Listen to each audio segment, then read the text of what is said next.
Hola, bienvenidos a nuestro flash informativo. Los saludamos desde el recinto del Senado de la República, desde el Capitolio Nacional, hoy 16 de febrero, donde inicia el segundo periodo de sesiones, donde se vienen, María Paula, grandes reformas como las reformas sociales, como lo son la salud, la laboral y la pensional. Pero cuéntanos, María Paula, ¿qué más tenemos para el día de hoy? Así es, Alexandra. Hoy, con el inicio de estas nuevas sesiones, se llevó a cabo la radicación del primer proyecto de ley, exactamente el convenio 190, que busca erradicar todo tipo de violencia en los entornos laborales. Veamos.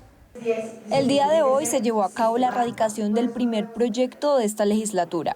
El Ministerio del Trabajo, en cabeza de la ministra Gloria Inés Ramírez, trajo hasta el Congreso el convenio 190 por un trabajo sin violencia. Este es un convenio que hace más de 5 años estamos trabajando para que Colombia lo ratifique, porque significa es el mundo del trabajo libre de violencias y de acoso. Esto para nosotros es muy fundamental porque va a permitir que los trabajadores y trabajadoras de Colombia puedan tener instrumentos muy importantes para que efectivamente todas esas políticas y todas esas formas de acoso vayan siendo sancionadas en este país. El convenio se gestó gracias a un comité impulsor liderado principalmente con mujeres de centrales obreras, con el apoyo de la OIT Andina, la ONU, senadoras, representantes y gremios. Que el gobierno se compromete a desarrollar en políticas públicas los contenidos de este convenio. Así que estamos muy contentas, esto es un sueño de muchas mujeres y trabajadoras y trabajadores de este país, y esperamos trabajar, porque cuando una mujer avanza, ningún hombre retrocede. El proyecto se debatirá desde la Comisión Segunda del Senado en las próximas semanas para llegar a la plenaria y convertirse en una realidad, reconociendo, según las parlamentarias del Pacto Histórico, el derecho a un espacio de trabajo libre de violencia y acoso. Muy bien, continuamos con esta transmisión desde el Capitolio Nacional previo a la instalación del segundo periodo de sesiones en el Congreso de la República. Nos acompaña a esta hora el senador Ariel Ávila. Senador, bienvenido. ¿Qué se espera en este semestre legislativo frente a las grandes reformas que está tramitando el gobierno Petro aquí? El gobierno habría podido tomar dos decisiones, y muy amable por su invitación. Una era priorizar algunas reformas que tenían mayor consenso y dejarlas de menor consenso para después. Era una petición, una solución. O la otra solución es continuar con la agenda que venía, lo cual pues en teoría garantizaría cierta parálisis del Congreso. Tomó el segundo camino, viene la reforma a la salud, están terminando las audiencias públicas y seguramente eso va a paralizar la plenaria del Senado, mientras que el tema laboral entraría por el tema de Cámara. En cuanto a la reforma pensional, que es la tercera social, ya hay 3 ponencias en plenaria de Senado, una positiva, una negativa y una alternativa, pero seguramente todo arrancará mediáticamente por la reforma a la salud. La pregunta es el resto de reformas, por ejemplo, la reforma a la educación superior, el código ferroviario, que vienen una serie de reformas y vamos a ver hasta dónde el Congreso pues va a ser. De momento creo que vamos a comenzar con proyectos suaves, como siempre se comienza, y vamos a ver si hay algún tipo de parálisis. Senador, ¿usted considera que esta tensión política que vive el país podría poner en riesgo el trámite de las reformas y que éstas queden en el congelador? Yo lo que siento es que hay 3 factores que van a hacer que el Congreso esté semi-paralizado. Uno, las crisis políticas nacionales, lo que pase en el mundo va a tener un impacto acá nacional, en el mundo político va a tener un impacto aquí en el Congreso. Entonces, seguramente el juicio al hijo del presidente en abril, el comienzo del juicio va a tener un impacto, si hay cambio ministerial o no tendrá un impacto. Un segundo tema es el nivel de discusión de las reformas sociales, en este caso reforma a la salud. Y un tercero, pues es el obvio, y es que cada día que pasa se acerca más a las elecciones del 2026 y muchos congresistas piensan en ese calendario electoral. Muy bien, es el senador Ariel Ávila dándonos una visión de lo que se espera en este periodo legislativo que comienza precisamente hoy, 16 de febrero, aquí en el Capitolio Nacional.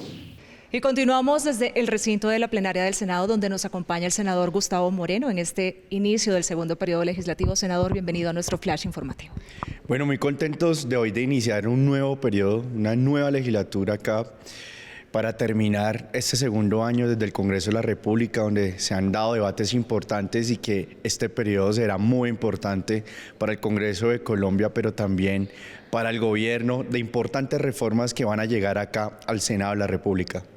Claro que sí, senador. María Paula. Bueno, senador, esta semana digamos que han transcurrido varios hechos importantes en nuestro país. Usted ha sido un importante defensor del tema carcelario en nuestro país. Cuéntenos un poco el balance de este tema y qué se viene en materia legislativa.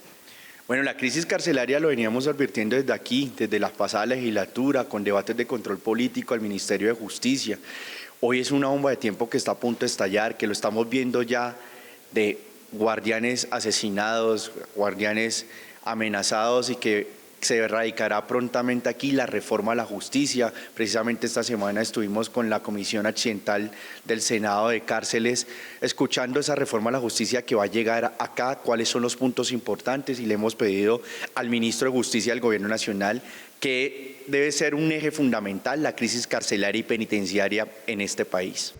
Senador, ¿usted cómo ve el ambiente en este nuevo segundo periodo legislativo para todo ese paquete de reformas sociales que tiene el gobierno nacional?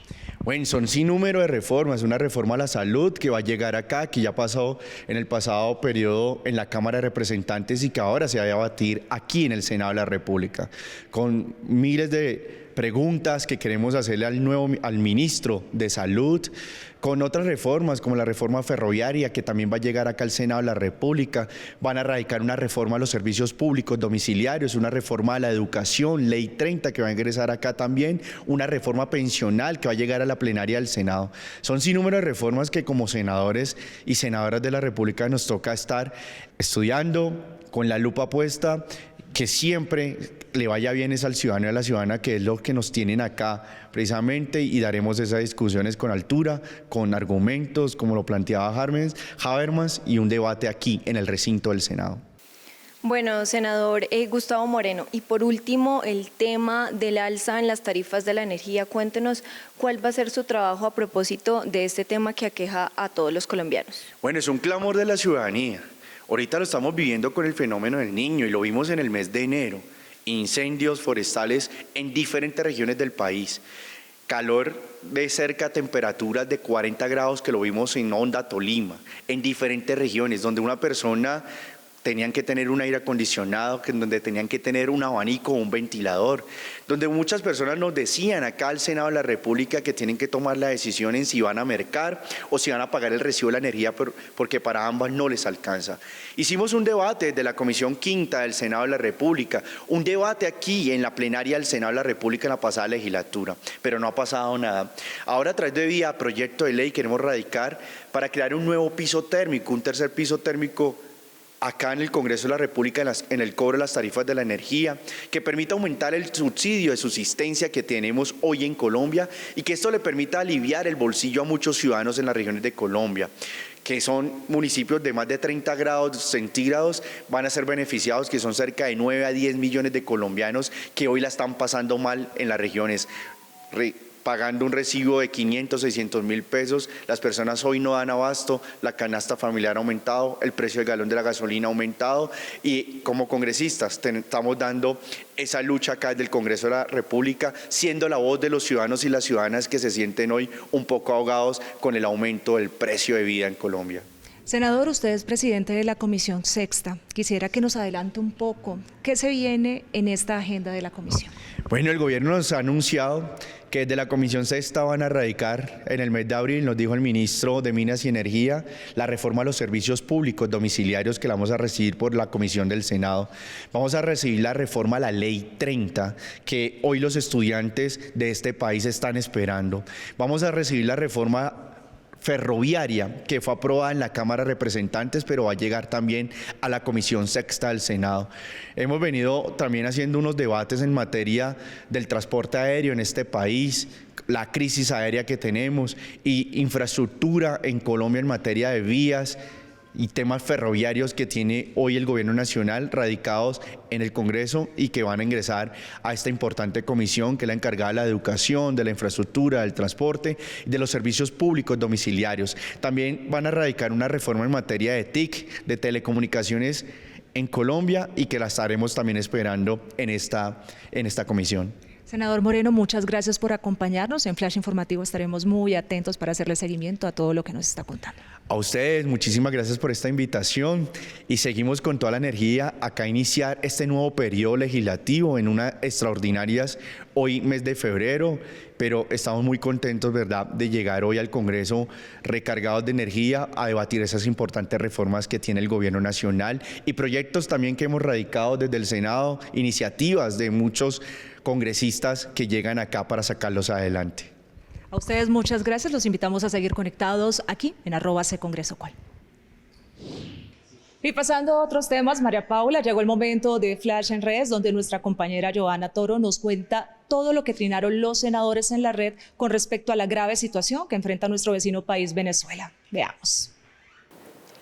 Tras la expulsión de funcionarios de la ONU en Venezuela por parte del presidente Nicolás Maduro, varios congresistas se han pronunciado al respecto, como el presidente del Senado, Iván Leonidas Name. Veamos lo que publicó.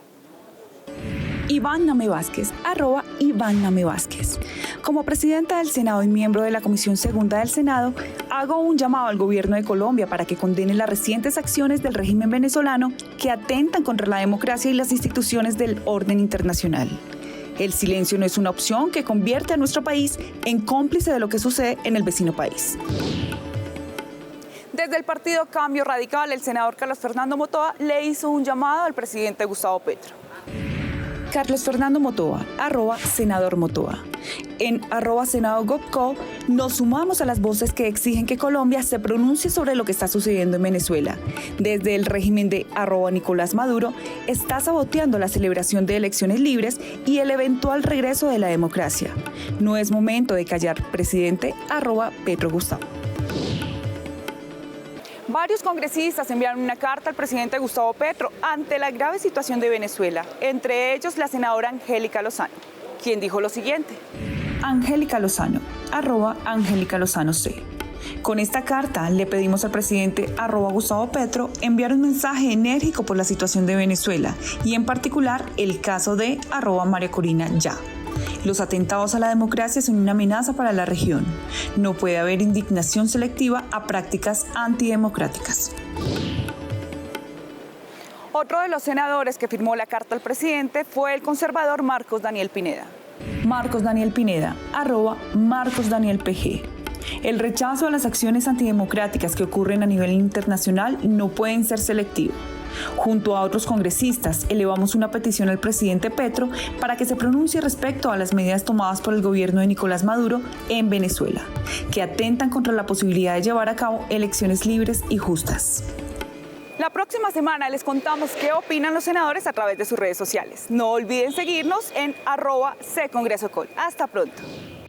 Así es, Alexandra, continuamos con más información acá en nuestro Flash Informativo. Nuestro compañero Carlos Andrés Higuita estuvo hablando con senadores y representantes al respecto del Parque Nacional Gorgona, que ha generado muchísima controversia. Veamos. Hola, cordial saludo. Mire, con una inversión de 32.000 millones de pesos, el Gobierno Nacional fortalecerá las capacidades investigativas y de turismo en el Parque Nacional Gorgona. Sin embargo, este proyecto ha generado el rechazo férreo de algunos sectores ambientalistas, sociedad civil y congresistas. Veamos. El Gobierno Nacional anunció que trabaja en un proyecto en la isla Gorgona para convertir a ese Parque Nacional Natural en un centro de investigación científica con la participación de las Universidades Nacional, del Valle, Nariño y Cauca, así como el INVEMAR y Parques Nacionales Naturales. El proyecto contempla además la ejecución de varias obras de infraestructura. Lo primero es que se fortalecerá el Parque Nacional con un centro de investigaciones que ya tiene financiación y con una infraestructura por 11.000 millones de pesos para educación ambiental y mejoramiento del turismo. El proyecto también establece una estación de guardacostas y la instalación de un radar que, según el gobierno, servirá en la lucha contra el narcotráfico y la pesca ilegal, y que ello no significa que sea un proyecto militar al servicio de los Estados Unidos. No hay ninguna posibilidad de un manejo ni de la estación de guardacostas, ni del radar, ni de la información de parte de los Estados Unidos, y en eso yo puedo dar tranquilidad al país. Sin embargo, sectores opositores al gobierno afirman de que sí será un proyecto militar y lo que pretende Estados Unidos es extender su dominio territorial en uno de los puntos estratégicos del Pacífico. El proyecto ha sido financiado, totalmente financiado, por la Agencia de Asuntos Antinarcóticos de la Embajada Norteamericana. Con esos recursos es que han contratado las consultorías, los estudios previos, los estudios de impacto ambiental, incluso ingenieros también han comprado todo tipo de materiales. Frente al impacto ambiental, el director de la Autoridad Nacional de Licencias Ambientales sostuvo que ya hay un protocolo de reducción de impacto ambiental sin tala de árboles, protegiendo la fauna y promoviendo el uso de energías limpias. Las obras del muelle solo estarán permitidas cuando no haya temporada de ballenas. La construcción del muelle no puede hacerse después del 30 de junio, a partir del 1 de julio que empieza la temporada de ballenas. Hasta diciembre no puede haber ningún tipo de construcción del muelle. Pero desde el Comité Salvemos Gorgona rechazaron estas afirmaciones. La playa donde se va a intervenir, donde se va a instalar ese muelle, donde se va a taladrar por 3 meses, que eso es lo que implica la instalación de los pilotes, el hincaje de los pilotes. Esa playa no ha sido intervenida y como ya lo sabemos por los estudios en mamíferos marinos y en tortugas marinas, esa playa es donde viven los delfines moteados, donde viven las tortugas verdes y carey que están en peligro de extinción y donde llegan la mayoría de las ballenas jorobadas con sus ballenatos. Esa mentirilla de decir que en los botes se llega en las lanchas a Gorgona y hay que poner una escalera para que la gente se baje, eso es una comedia absoluta y ridícula además. Congresistas defensores del Parque Natural Gorgona también cuestionaron al presidente Petro por considerar que maneja un doble discurso ambiental. Yo voté por este gobierno para que, entre otras, detuviera el proyecto de Gorgona. Entonces, no vengan con el doble discurso de decir que van a proteger Santurbán, que protegen la reserva Van der Hamen, que protegen los cerros de Bogotá y al mismo tiempo están dispuestos a sacrificar el santuario natural que es Gorgona en nombre de una guerra fracasada, que es la guerra contra las drogas. No hay derecho a ese nivel de hipocresía. Yo sí le pido coherencia a este gobierno. Y es eso lo que la gente hoy se siente decepcionada en la calle, de la falta de coherencia. Estamos frente a una ministra hipócrita, que para algunos proyectos sí aplica el rasero ambientalista y se vende como la más ortodoxa ambientalista, pero ante este ecocidio, entonces se vuelve cómplice. Desde el Comité Salvemos Gorgona anunciaron que convocarán a una gran movilización por la defensa de lo que consideran una causa nacional. Y de esta manera llegamos al final de nuestra emisión de Flash Informativo. A ustedes, gracias por la sintonía. No olviden seguirnos en nuestras plataformas digitales donde nos encuentran como @ccongresocol. María Paula. Así es, Alexandra. Agradecemos a todas las personas que se conectaron con nuestro Flash Informativo y nos vemos en una próxima emisión. Los invitamos a continuar con nuestra transmisión especial aquí en Canal Congreso. Hasta pronto.